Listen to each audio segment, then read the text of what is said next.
ہدایت و ضلالت اس دنیا میں جو مختلف حالتیں انسان پر طاری ہوتی ہیں، یا نعمتوں کی بارش ہو رہی ہے، یا تنگی ہے، فقر ہے، احتیاج ہے، دنیاوی حیثیت ہے، وجاہت ہے، یا دنیا میں گمنامی ہے، کسنمی فرصت کے بھیا کیس تھی، کوئی آپ کا حال ہی نہیں پوچھ رہا کہ تم ہو کون، تمہارے منہ میں کتنے دانت ہیں، یا یہ کہ دنیا میں اقتدار کی کسی مسند پر انسان بیٹھا ہے، یا یہ کہ کوئی اس کے ہاتھ میں اختیار نہیں. یہ تمام جو حالات انسان پر طاری ہوتے ہیں، ان کے جواب میں جو طرز عمل فکری اعتبار سے اور عملاً انسان اختیار کرتا ہے، اس کے 4 درجے ہیں. پہلا درجہ ہے انتہائی گمراہی، ضل ضلالا بعیدا. وہ کیا ہے؟ اگر عزت ہوئی، نعمتیں ملی، فلاں دیوی یا دیوتا کی نگاہ کرم ہے، اس کی کرپا سے یہ ہو گیا. اور اگر کوئی تکلیف آ گئی، مصیبت آ گئی، معلوم ہوتا ہے کہ فلاں دیوی یا دیوتا ہم سے ناراض ہو گیا، یہ کالی دیوی کی طرف سے کوئی مصیبت آ گئی ہے، یا یہ کہ یہ لکشمی دیوی کی نگاہ کرم ہے کہ ہمیں دولت مل گئی ہے. یہ تو ہے شرک. شرک ہونے کے اعتبار سے یہ ہے ضل ضلالا بعیدا، انتہائی پستی. اس پستی سے اوپر آئیں گے تو توحید کی پہلی منزل ہے. عزت دی اللہ نے دی، اگر کوئی تنگی آ گئی، فقر، تکلیف، کوئی ذلت، رسوائی، یہ بھی اللہ کی طرف سے. ایک اعتبار سے تو انسان ہدایت پر آ گیا. بڑی گہرائی تھی اس گندگی کی اور اس خباثت کی جو شرک جس کا نام ہے، اس سے انسان نکل آیا، نجاست سے. توحید تو ہے، لیکن ابھی اس میں اس کی گمراہی کا ایک ایلیمنٹ شامل ہے. اور یہ گمراہی سے جب تک آگے نہیں آئے گا، اوپر نہیں ابھرے گا، اس کا طرز عمل کیا ہوگا کہ ذرا کچھ مل گیا، عزت مل گئی، پھولے نہیں سما رہے، اب زمین پر قدم نہیں ٹک رہے، گردن اکڑ رہی، کہیں محرومی ہو گئی، کوئی تکلیف آ گئی، کوئی مشقت، فقر آ گیا، اب بجھ کر رہ گئے. ان دونوں کیفیات میں انسان کا پینڈولم جو ہے وہ ایکسٹریم کو جائے گا. یہ کب ہوگا؟ جبکہ انسان یہ سمجھتا ہے کہ اس دنیا میں جو دولت مل گئی یا عزت مل گئی تو یہ گویا کہ بڑی کوئی قابل فخر شے ہے، اور اگر یہاں پر کوئی تکلیف آ گئی، کوئی مصیبت آ گئی، فقر و فاقہ آ گیا تو یہ گویا کہ بہت ہی اہانت آمیز شے ہے. اگر یہ انسان سمجھے گا تو طرز عمل وہ نکلے گا نتیجے کے طور پر جو میں بیان کر چکا ہوں. یہ گمراہی ہے. اس گمراہی سے نکلیں گے تو آپ کس مقام پر آئے؟ دوسری منزل ہدایت کی کیا ہے؟ نہ یہ عزت ہے نہ یہ ذلت ہے، دونوں حیثیتیں برابر ہیں کہ یہ امتحان ہے. اسی لیے ان دونوں آیتوں میں ایک لفظ قدر مشترک ہے، اذا مبتلاہ فاما الانسان اذا مبتلاہ ربہ فاکرمہ ونعمہ. یہ بھی ایک ابتلا ہے، آزما رہا ہے اللہ. کبھی وہ دے کر آزماتا ہے، کبھی چھین کر آزماتا ہے، کبھی فقر و فاقہ سے آزماتا ہے، کبھی وہ کثرت دولت اور کثرت مال سے آزماتا ہے، کبھی وہ صحت دے کر آزماتا ہے کہ یہ قوت اور توانائی اور صحت جو میں نے دی ہے یہ اس میں کیا کرتا ہے، کبھی وہ مرض کے ذریعے سے آزماتا ہے کہ صبر کرتا ہے کہ نہیں کرتا. ہمارے لیے شکوہ اور شکایت تو اس کی زبان پر نہیں آ جاتی، نالا اور شیون تو نہیں آ جاتا، تکلیف جھیلتا کہ نہیں جھیلتا، اس میں تحمل ہے کہ نہیں ہے، تو صبر کرتا ہے یا شکر کرتا ہے. یہ دونوں کیفیات در حقیقت اس اعتبار سے مساوی ہے، یہ بھی امتحان، یہ بھی امتحان. یہ حقیقت جب سامنے ہوگی اب وہ پینڈولم جو ہے وہ بہت کم ہو جائے گا. یعنی انسان میں طبعی طور پر تو ایک اثر ہوتا ہے غیر اختیاری. کسی چیونٹی نے کاٹا آپ کے پاؤں پر، آپ اپنا پاؤں ہٹا لیں گے، اس میں کوئی ارادہ نہیں، یہ ریفلیکس ایکشن ہے، غیر اختیاری فعل ہے. اس حد تک تو انسان ضرور متاثر ہوتا ہے، اس سے تو کوئی انسان جو ہے وہ بلندر نہیں ہو سکتا. حضرت ابراہیم رضی اللہ تعالیٰ عنہ حضور کے وہ نومولود فرزند انتقال جب ہو رہا تھا، آپ کی آنکھوں میں آنسو آ گئے. اب یہ طبعی اثر ہے، ایک فعل ہے، انفعالی کیفیت ہے جو بالکل طبعی ہے، لیکن یہ نہیں کہ اس کی وجہ سے انسان کی زبان پر کوئی شکوہ آ جائے، کوئی شکایت آ جائے، یہ نہیں ہوگا. یہ ایمان کے منافی ہے. اسی طریقے سے اگر کوئی خوشی ہوئی ہے تو چہرے کے اوپر ایک نکھار آ جائے گا، تبسم آ جائے گا، اس سے زائد نہیں. اس حد تک تو یوں سمجھیے کہ انسان کا طبعی تقاضا ہے. اس سے زیادہ یہ پینڈولم اگر سوئنگ کر رہا ہے تو گویا کہ اس حقیقت سے انسان محجوب ہے کہ یہ بھی امتحان ہے، یہ بھی امتحان ہے. جو ہم سورہ حدید میں پڑھ چکے ہیں، ما اصاب من مصیبت فی الارض ولا فی انفسکم الا فی کتاب من قبل ان نبراها ان ذلک علی اللہ یسیر لکی لا تعصوا علی ما فاتکم ولا تفرحوا بما آتاکم. اللہ تمہیں کچھ دے تو اتراؤ مت، اللہ تم سے کچھ چھین لے تو اس کے اوپر افسوس مت کرو. یہ نتیجہ ایمان کا نکلنا چاہیے. اگر تمہیں ایمان ہے اللہ پر، اگر تمہیں یقین ہے کہ جو کچھ ہوا ہے اللہ کے اذن کے بغیر نہیں ہوا، اگر تمہیں یقین ہے کہ اللہ نے جو میرے لیے طے کیا ہے اس میں میرے لیے خیر ہی ہے، چاہے فی الحال فی الوقت فوری طور پر مجھے ناگوار محسوس ہو رہی ہے بات، لیکن یقیناً میرے لیے اس میں خیر ہے میرے رب کی طرف سے. کہ ہر چساقی ما ریخت عین الطاف است. ہم تو شارٹ سائٹڈ ہیں, ہم دیکھ نہیں سکتے کسی شے کو, ہم اس کے ظاہر کو دیکھ کر گھبرا اٹھتے ہیں کہ یہ تو تکلیف آ گئی, کیا پتا اسی کے پردے میں اللہ کی رحمت آ رہی ہے. میں نے وہ رئیس امروہوی کے اشعار آپ کو کئی دفعہ سنائے ہیں.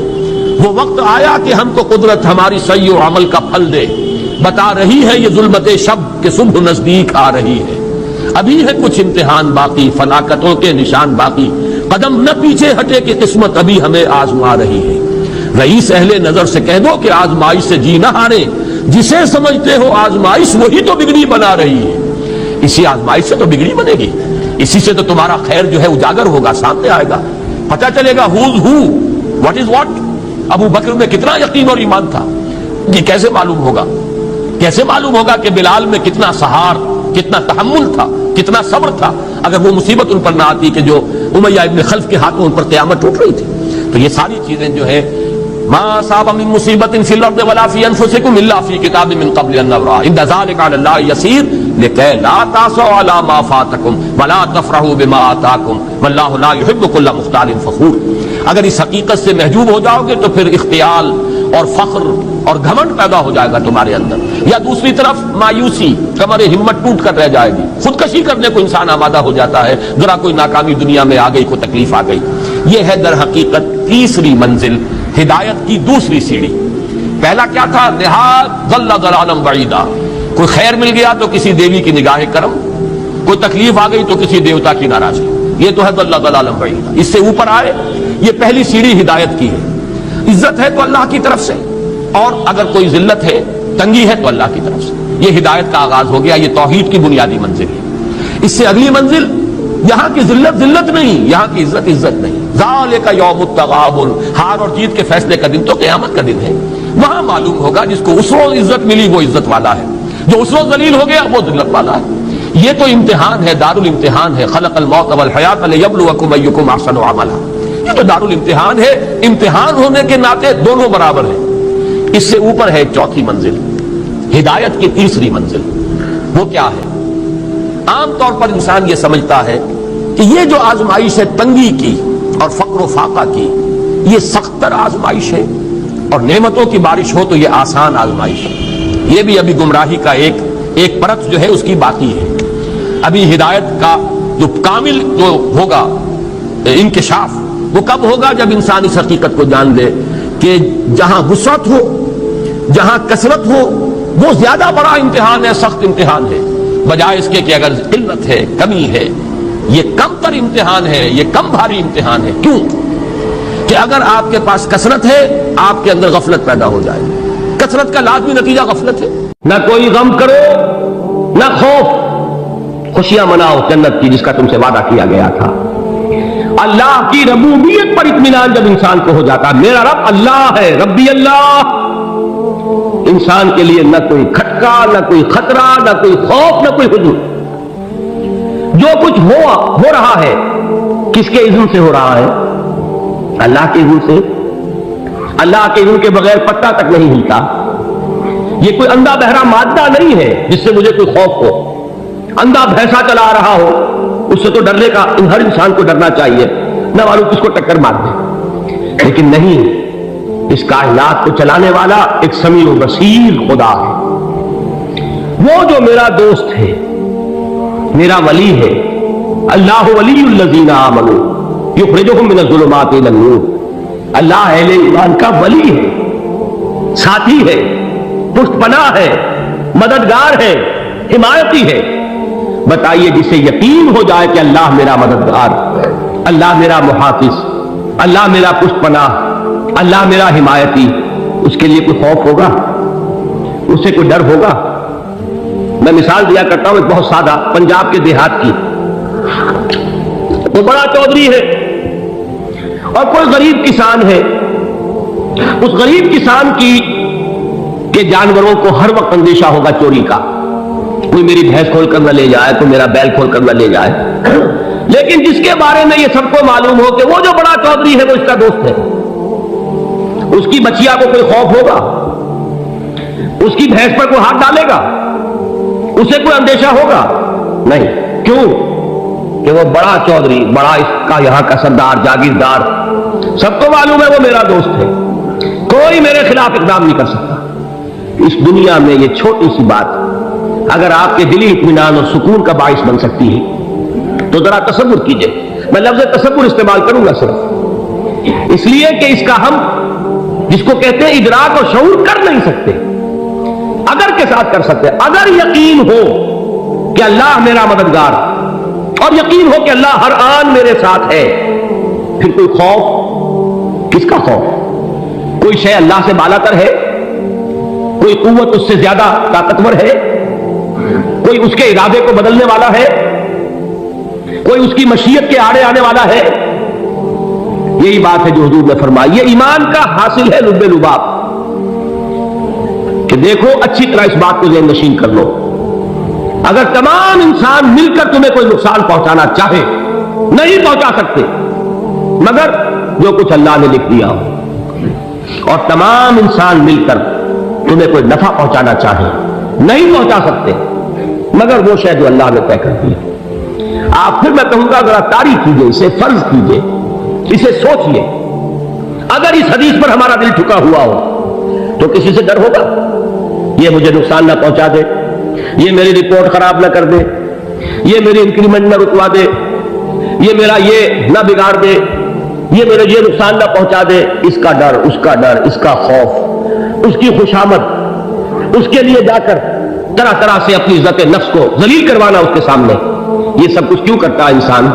جب سمجھتا ہے کہ اس کے ہاتھ میں میرا کوئی نفع ہے، اس کے ہاتھ میں میرے لیے کوئی ضرر ہے، یہ مجھے کوئی گزن پہنچا سکتا ہے، یہ مجھے کوئی نقصان پہنچا سکتا ہے، یہ میرا کوئی کام بنا سکتا ہے، یہ میری کوئی ضرورت پوری کر سکتا ہے، اسی کا نام شرک ہے۔ جہاں آپ نے یہ سمجھا کہ غیر اللہ کے اندر کوئی طاقت موجود ہے وہی شرک ہے۔ بتوں سے تجھ کو امید ہے، خدا سے نو امیدی، مجھے بتا تو صحیح اور کافری کیا ہے؟ شرک تو یہ ہے جس پر بھی تمہیں یہ خیال ہے کلمہ ہے، یہ کلمہ سوم لا حول ولا قوت الا باللہ، ذرا اس پر دل کو کبھی اگر آپ تصور کریں، پھر فرض کریں، دل ٹھک جائے اس پر، کوئی طاقت نہیں۔ یہی بات تھی جو شیخ عبد القادر جیلانی رحمۃ اللہ علیہ نے اپنی وصیت میں اپنے بچے سے کہی۔ 11ویں دینے والے ہیں لیکن حضرت شیخ عبد القادر جیلانی کی وصیت اور تعلیمات کو کتنے لوگ ہیں جانتے ہو؟ یہ جن مقامات تک پہنچے ہیں وہ کس چیز کی بدولت پہنچے؟ انہوں نے جو پیغام دیا وہ کیا تھا؟ اے میرے بچے، جس طریقے سے قرآن مجید میں حضرت لقمان کی نصیحتیں جو ہے نقل کر دی گئی ہیں، میں یہ عرض کروں گا بالفرض اگر قرآن حضرت عبد القادر جیلانی کے بعد نازل ہوا ہوتا تو شیخ عبد القادر کی یہ نصیحتیں بھی قرآن میں درج ہوتی۔ اتنی اونچی نصیحتیں ہیں۔ اے میرے بچے اس حقیقت کو ذہن نشین کر لے، لا فاعل فی الحقیقت ولا مؤثر الا اللہ، اس کائنات میں نہ کوئی فاعل حقیقی ہے نہ مؤثر حقیقی ہے سوائے اللہ۔ کسی شے میں کوئی تاثیر نہیں اگر اللہ نہ چاہے، آگ جلا نہیں سکتی اگر اللہ نہ چاہے، پانی ڈبو نہیں سکتا اگر اللہ نہ چاہے، زہر ہلاک نہیں کر سکتا اگر اللہ نہ چاہے، کوئی کس فائدہ نہیں پہنچا سکتی اگر اللہ نہ چاہے۔ تو در در پہ کیوں سر جھکاتے ہو؟ در در پر کیوں جبیسائی کرتے ہو؟ سب کے سامنے کیوں ہاتھ پھیلاتے ہو؟ ایک اللہ سے مانگو، ایک اللہ کے سامنے زمین پر اپنی جبین رکھو۔ لا فاعل فی الحقیقت ولا مؤثر الا اللہ۔ نظر آتا ہے ہمیں کہ پانی پیاس بجھا دیتا ہے، پیاس بجھانے کی صلاحیت پانی میں نہیں ہے، اللہ کے اذن سے۔ کھانا بھوک مٹا دیتا ہے، بھوک مٹانے کی صلاحیت کھانے میں نہیں ہے، اذن رب میں ہے۔ دیکھیے یہی یقین تھا حضرت موسیٰ علیہ السلام کا واقعہ یاد کیجیے۔ سامنے سمندر آ گیا ہے، قوم دیکھتی ہے پیچھے کہ گرد و غبار کا طوفان، معلوم ہوا کہ فرعون اپنے لشکر سمیت آ گیا۔ لشکر جب چلتا تھا تیز رفتاری کے ساتھ تو گرد و غبار کا جو طوفان اٹھتا تھا اس کا تصور کیجیے، اور لمحہ بلمحہ وہ قریب آ رہا ہے۔ پوری قوم نے کیا کہا؟ اے موسیٰ انا لمدرکون، اے موسیٰ ہم کو پکڑے گئے۔ قرآن مجید میں تو یہاں وہ باتیں نہیں لکھی ہیں، لیکن تورات میں یہ درج ہے کہ بنی اسرائیل جھگڑنے لگے، دست و گریبان ہو گئے موسیٰ کے ساتھ۔ موسیٰ نے یہ فرمایا لا کر، اس سے تو ہم ہی بہتر تھے، وہاں کھانے کو ملتا تھا، زندگی تو تھی، بیگار ہم کر رہے تھے، موت تو نہیں تھی، اب جو کچھ ہوگا اس کا تصور کرو، جس طریقے سے ہمارے ٹکڑے اڑائے جائیں گے۔ تو لڑ رہے ہیں حضرت موسیٰ علیہ السلام سے، یہ تورات کی تفصیل ہے۔ قرآن میں صرف اتنا آیا ہے، پریشان ہو کر انہوں نے کہا انا لمدرکون، موسیٰ ہم کو پکڑے گئے۔ اس وقت موسیٰ کا جواب کیا ہے؟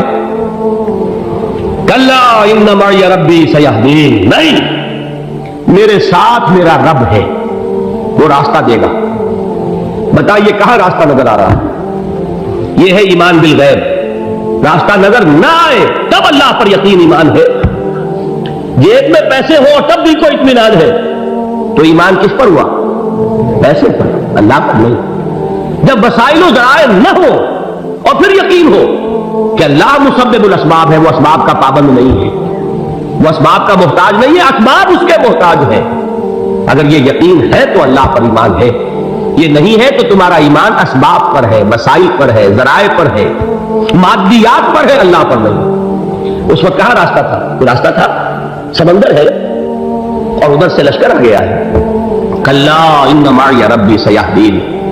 اب دیکھیے ایمان کہہ دینا آسان ہے، ہوا معکم اینما کنتم، جہاں کہیں بھی تم ہوتے ہو اللہ تمہارے ساتھ ہوتا ہے، لیکن اس کا یقین قائم ہو جائے تو زمین و آسمان کا فرق واقع ہو جائے۔ یہی بات ہوئی حضور کے ساتھ۔ غار ہے، چھپے ہوئے ہیں محمد رسول اللہ اور آپ کے وہ یار غار ابو بکر صدیق رضی اللہ تعالی عنہ۔ اقبال نے حضرت ابو بکر کی شان میں چند اشعار کا صرف، لیکن واقعہ یہ ہے کہ بھاری بھاری نظموں پر اور قصیدوں پر بھاری ہے، طویل ترین نظمیں اور قصیدے ہوں ان پر بھاری ہے۔ ہمتیں ابو بکر کی ہمت جو ہے، کشت ملت را جو اب جیسے بارش سے کھیتی بچتی ہے، ابو بکر کی ہمت اور عظیمت اس امت کو اسی طرح سینچنے والی ہے۔ ثانیے اسلام و غار و بدر و قب، وہ دوسرے تھے اسلام میں، دوسرے پہلے کون تھے؟ انا اول المومنین، حضور فرماتے ہیں سب سے پہلا ایمان لانے والا میں، دوسرے ابو بکر۔ ویسے ہمارے ہاں یہ چلتا ہے اختلاف، حضرت علی پہلے ہے کہ حضرت ابو بکر پہلے ہے، لیکن اس میں بڑی خوبصورت تطبیق قائم کی ہے علماء نے، اور بہت صحیح ہے۔ چار کے بارے میں فیصلہ ہی مت کرو کہ کون پہلے، ان کی ایک عجیب تقسیم کر دی ہے۔ آزاد مردوں میں، بالغ مردوں میں سب سے پہلے ابو بکر، بچوں میں سب سے پہلے علی، خواتین میں سب سے پہلے خدیجہ، اور غلاموں میں سب سے پہلے زید بن حارثہ۔ بڑی پیاری تقسیم ہے، یہ چاروں ہی پہلے ہیں، ہر ایک کے لیے اولیت ہے۔ اور واقعہ یہ ہے کہ اگر زمانی اعتبار سے تعین ہوگا تو پہلے خدیجۃ الکبریٰ آئیں گی رضی اللہ تعالی عنہ، کسی اور سے بات کرنے کی نوبت بعد میں آ سکتی ہے، پہلے تو اہلیہ محترمہ سے بات ہوئی، آتے ہی پہلی وحی ہوئی ہے، ابھی تبلیغ کا حکم نہیں تھا، کس کو بتایا واقعہ؟ ابھی اپنی نبوت کی تبلیغ کا تو حکم ہی نہیں آیا، واقعہ کس کا ہے؟ وہ خدیجہ کا ہے۔ جب کہا ہے کہ خشیت علی نفسی، مجھے اپنی جان کا اندیشہ ہے، تو کیا جواب دیا خدیجہ نے رضی اللہ تعالی عنہا؟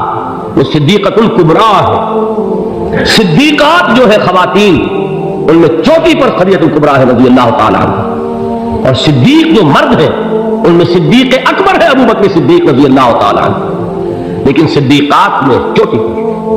جب حضور نے فرمایا خشیت علی نفسی، کیا فرمایا، کیا عرض کیا، کیسے تسلی دی؟ نہیں، اللہ آپ کو ضائع نہیں کرے گا، آپ غریبوں کے ہمدرد ہیں، آپ مساکین کے تکالیف رفع کرنے والے ہیں، آپ بیواؤں کی سرپرستی کرتے ہیں، آپ مسافروں کی خدمت کرتے ہیں، اللہ آپ کو ضائع نہیں کرے گا۔ یہ یقین ہے اس خاتون کے اندر۔ خیر وہ ایک علیحدہ بات ہو جائے گی۔ میرے دل پر حضرت خدیجہ رضی اللہ تعالیٰ عنہ کی شخصیت کا بڑا گہرا نقش ہے، جو وہ کوئی اور ہی وقت اور موقع ہوا تو بیان ہوگا۔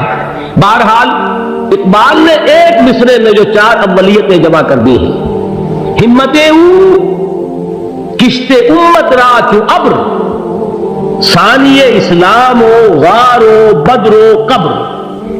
اسلام میں حضور کے بعد پہلے کون؟ ابو بکر۔ غار میں حضور کے ساتھ کون؟ ابو بکر۔ بدر کی رات اللہ کا رسول سر بسجود، وہ جھاڑ، وہ گھاس پھوس کی جو جھوپڑی بنائی گئی تھی، اور وہاں تلوار ننگی لے کر پہرا دینے والا کون؟ ابو بکر. اور اس حجرہ عائشہ میں محمد کے بعد سب سے پہلے دفن ہونے والا کون؟ ابو بکر رضی اللہ تعالیٰ عنہ صلی اللہ علیہ وسلم. وہ جو معاملہ میں سنا رہا تھا غار ثور کا، حضرت ابو بکر بھی حضور کے خیال سے لرز گئے ہیں. آپ کو یاد ہوگا کہ جا کر پہلے تمام جتنے سوراخ تھے انہیں بند کیا. ایک سوراخ رہ گیا تھا جس کو بند کرنے کے لیے کوئی کپڑا نہیں تھا. وہاں اپنی ایڑی رکھی ہے.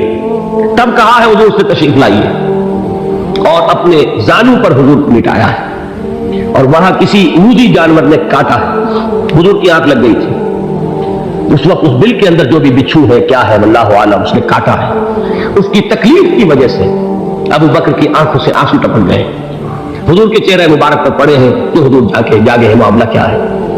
یہ نہیں ہٹائی وہاں سے، مبادا وہ جانور وہاں سے نکل کر محمد الرسول اللہ کو کوئی گدن پہنچا دے. ابو بکر کی ایڑی ہے، جس طرح چاہے کھا لے، ختم کر دے، جان نکل جائے تب کوئی آنچ آئے محمد پر تو آئے، لیکن جیتے جی نہیں. وہ ہے ابو بکر.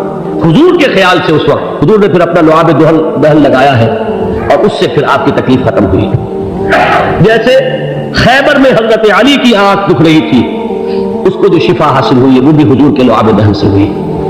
تو بہرحال اس وقت انہوں نے کہا ہے کہ اے نبی یا رسول اللہ، اگر اس وقت ان میں سے کسی نے غیر ارادی طور پر بھی اپنے قدموں کی طرف جھانک لیا تو پکڑے جائے.